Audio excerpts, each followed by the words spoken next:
Hello and welcome to the Thread to Mend podcast. My name is Taylor and I come to you from Baltimore, Maryland, and this is a podcast about all the things that are fiber related. You can find me on RAVELRY and Instagram as Taylor E. Owen, and I would love to engage with you on either of those platforms.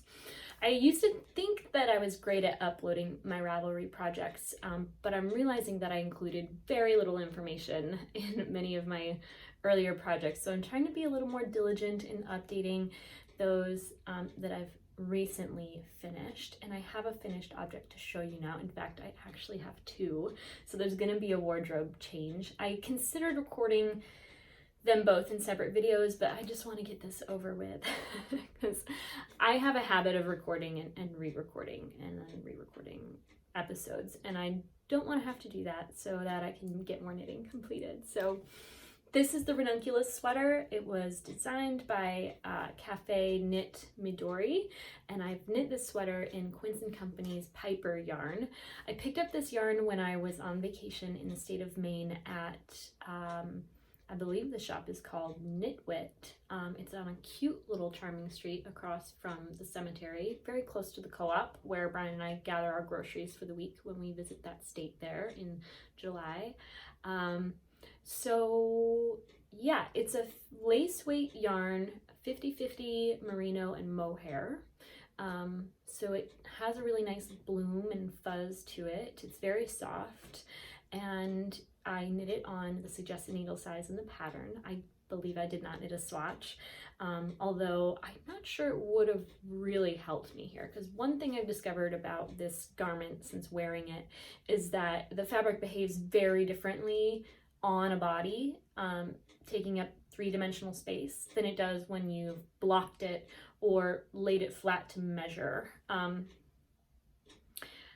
So I knit this sweater according to the pattern. I made a minor modification by simply not reading the instructions for the sleeves and just simply casting on the stitches and knitting straight until I got to what I thought was the cuff, and then I did 3 rows of garter stitch. So I just purled, knit, purl, cast off. And so it gives a nice little edge that doesn't roll, but is not cinched in by a 1x1 or 2x2 rib.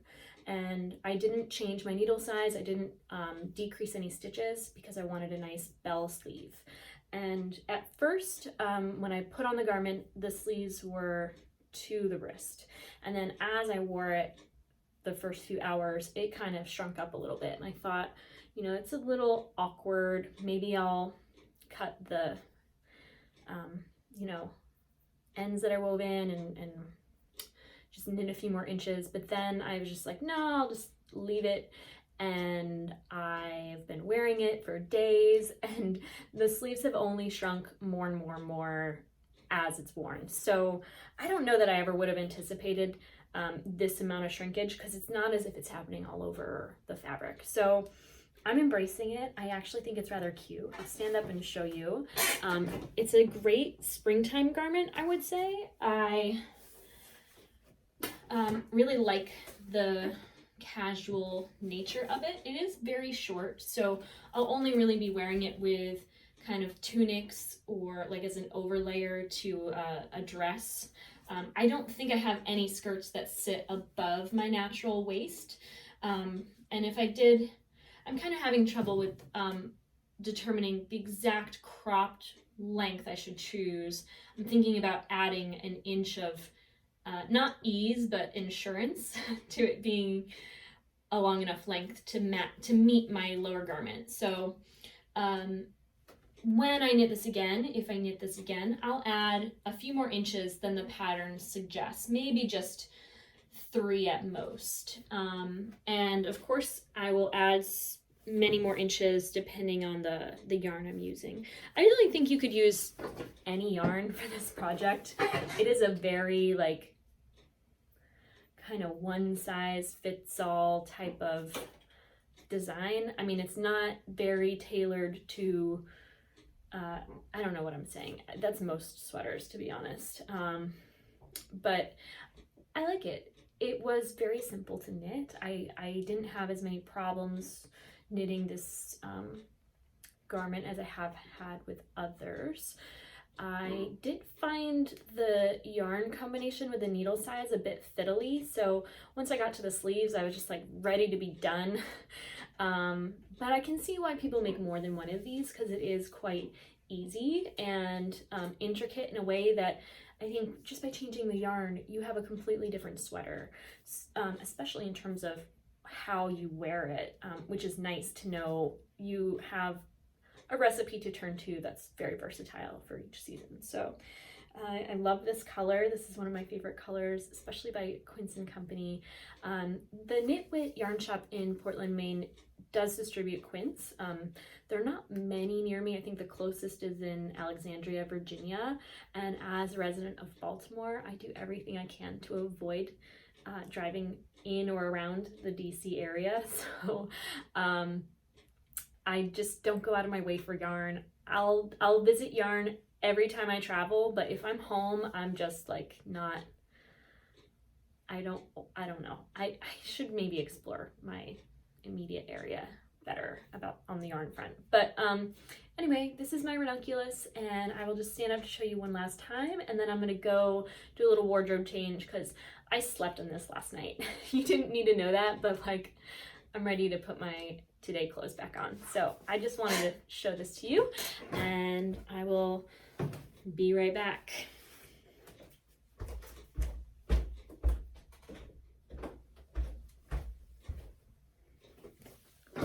Hello. This is my second finished sweater. I just cast this on, I think less than 2 weeks ago, or it might have been 2 weeks to the day. This is yarn that I purchased at Rhinebeck this past October, and I've knit a Jennifer Steingast pattern. I don't know how to say the name, and I'm not going to try, but I will put it on the screen here for you to find on Ravelry. I knit this with Foxtail Farms fingering weight in the color Morit. It's a beautiful, warm, tawny brown, very light in color too. I would say it reads true on the screen. And then the contrast color is a natural gray, spun or grown and spun by Greenbow Farm.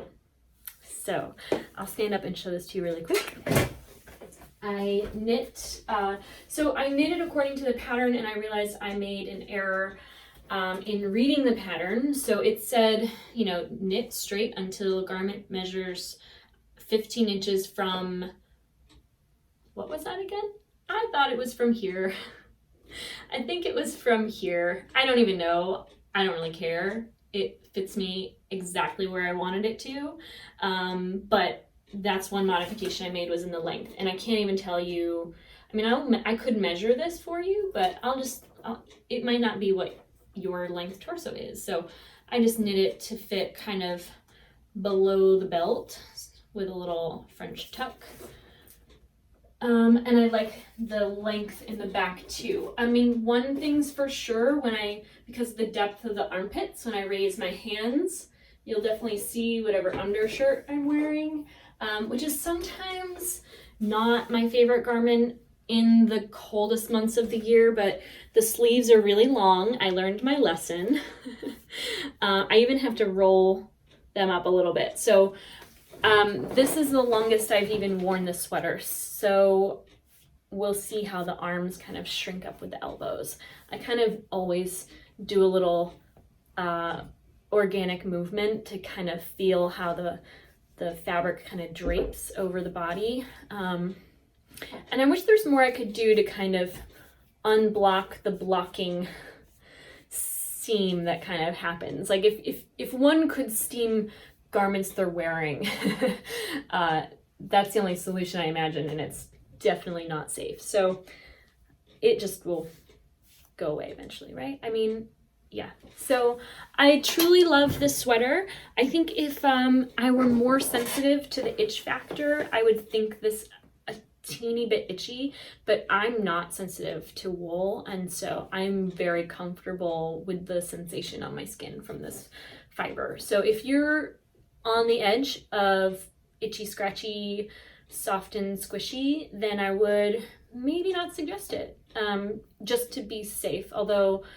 it is quite beautiful. I would most closely compare Foxhill farm yarn to Elsa wool. I've mentioned that before, but I'm knitting my Elsa wool yarn, also Cormo yarn, along with a strand of mohair silk, and so the fabric I'm making with that alternative farm yarn, I can't tell if it's softer or not.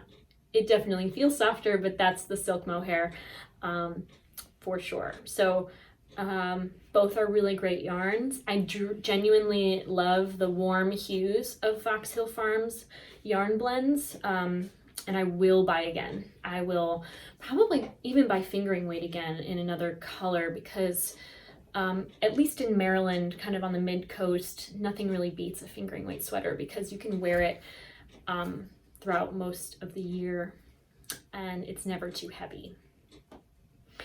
I have other things to show you now, and I'm just looking below at this pile of stuff and wondering where to start.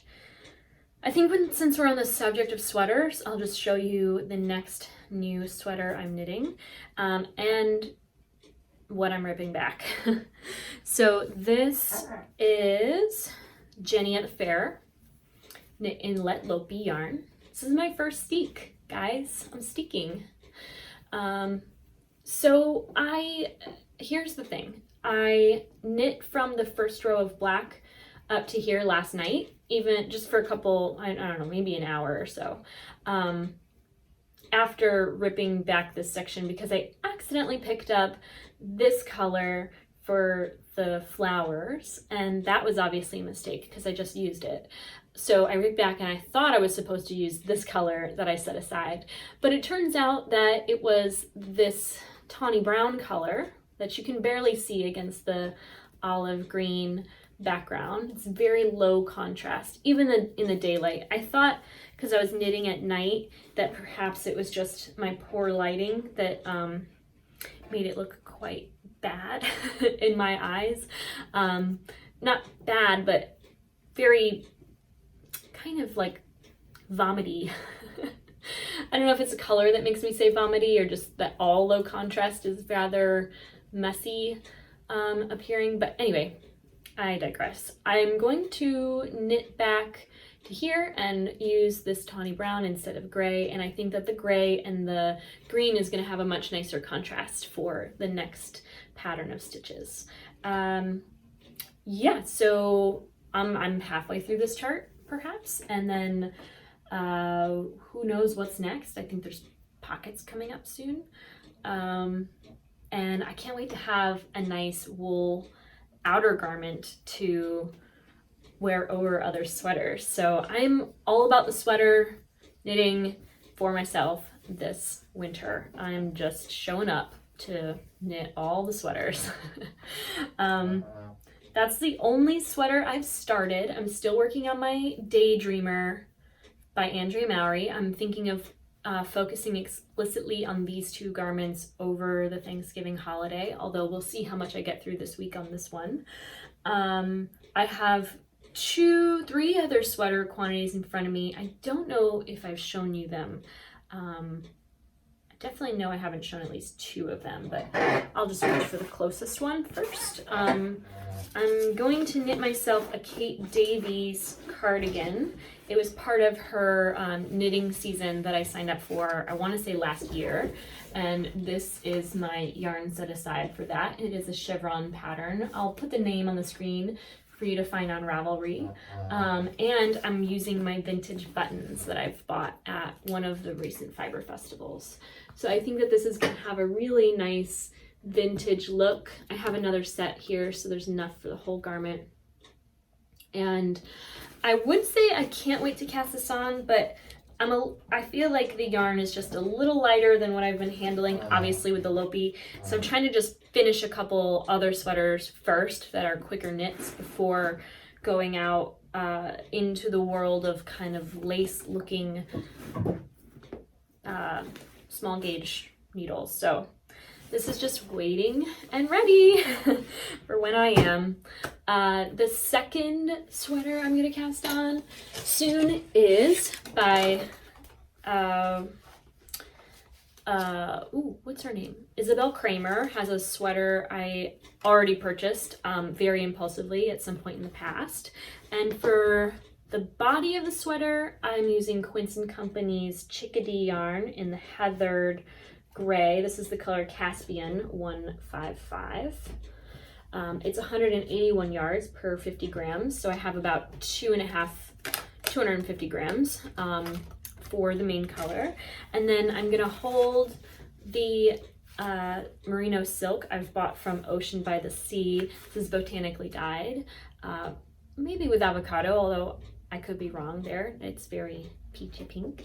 And I was going to originally hold it together with my extra skein I have in stash of Joseph and Ani by Abundant Earth Fiber. I've knit 2 sweaters in this base before, but I ended up with a whole extra skein in this color. And that was my plan because it was all the yards I needed. And then I finished this sweater, and I have, I would guess, 85 of 100 grams left in this. So if the yardage math will allow me to substitute an entire skein for 0.85 skeins, then I will very likely use this instead, just to save a whole skein, because I don't know, I mean, what if I end up with 2 half skeins of almost identical yarn that's not the same yarn? And truth be told, I really do like this blend a lot. This fabric is very consistent. The blend is much more smooth. One thing I like about this yarn by Abundant Earth Fiber is that it almost looks speckly. It's not just heathered, but it's kind of like a rough blend that has like specks here and there of the natural brown. Something did happen in storage of this yarn where something spilled on it, and I'm not quite sure what. It doesn't smell because I washed it, and I don't know what it even smelled like then, but if you can see, there's the subtle stain, and I feel like it won't show up, but it might, and so I just hesitate to crack into this quite yet. But I will be holding it together with the silk merino, so if there is any discoloration, it's a lot less likely to be seen than something not slightly damaged. Anyway, this is gonna happen. I'll put the, again, pattern name on the screen so you can find it on Ravelry. Or maybe I'll insert a photo.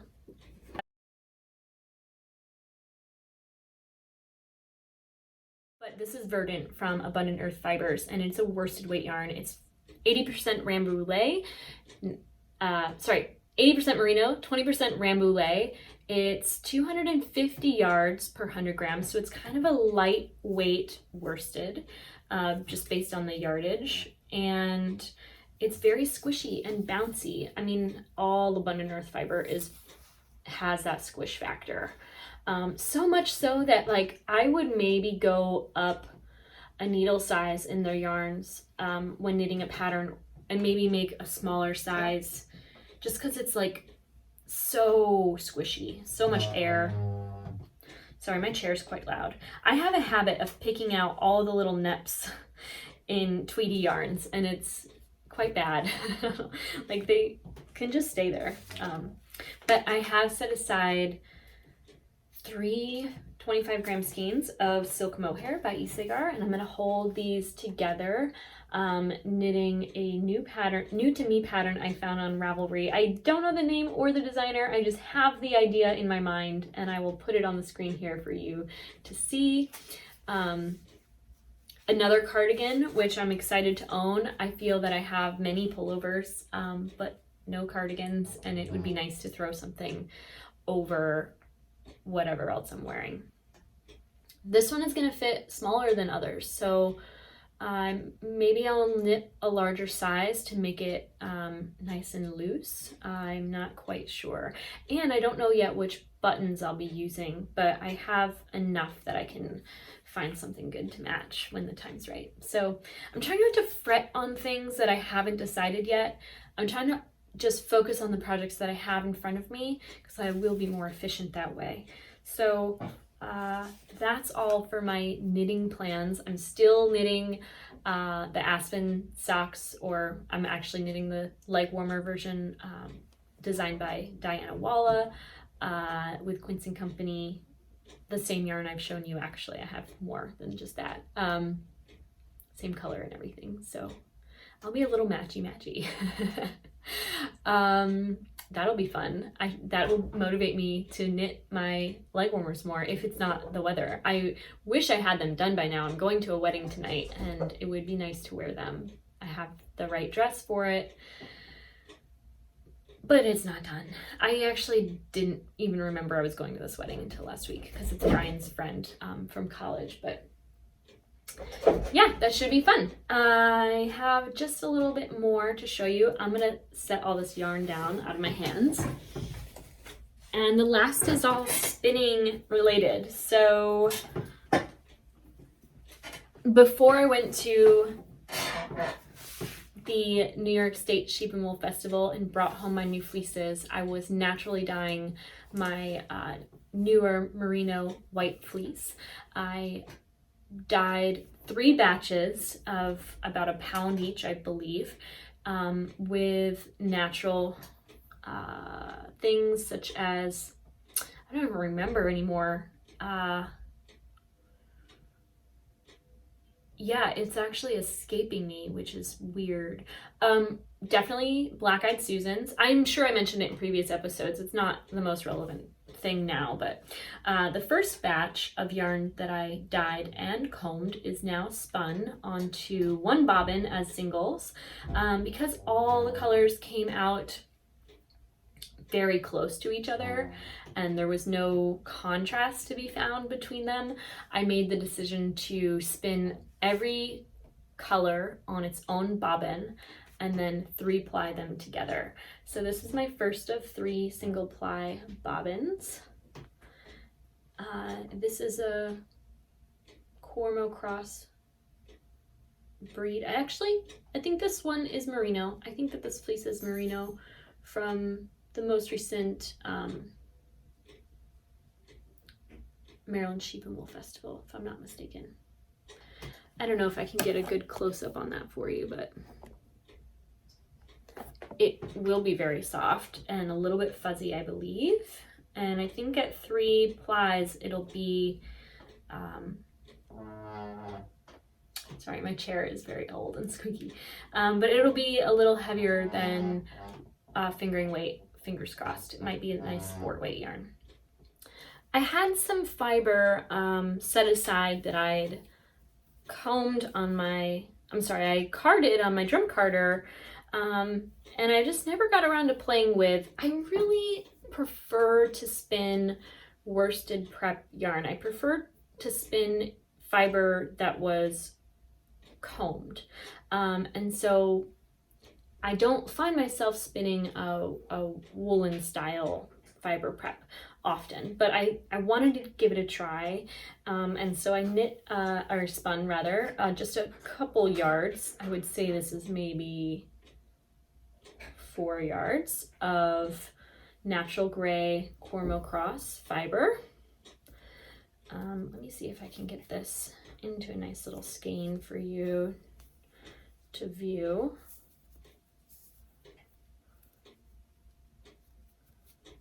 I'm obviously not a professional little skein maker, but yeah, it's a bit rustic looking, but uber soft and quite dense. It's more of a rope because I did a chain ply rather tight.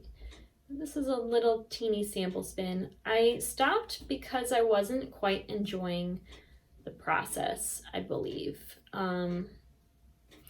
And you know what? I am correctly describing this little skein of yarn, but this one I realize now I was actually spinning from the flicked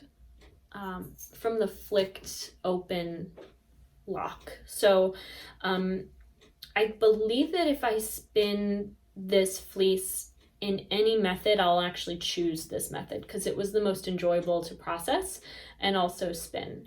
And I think that would make a really nice outerwear type of garment. I'm having a hard time with this fleece in particular because it was one of the earlier fleeces that I've washed, and I didn't quite do it as meticulously as I do now, and so the process of working it is not as enjoyable, to be quite honest. Now this, I should break it up, but it's so little sample, I hesitate to undo this.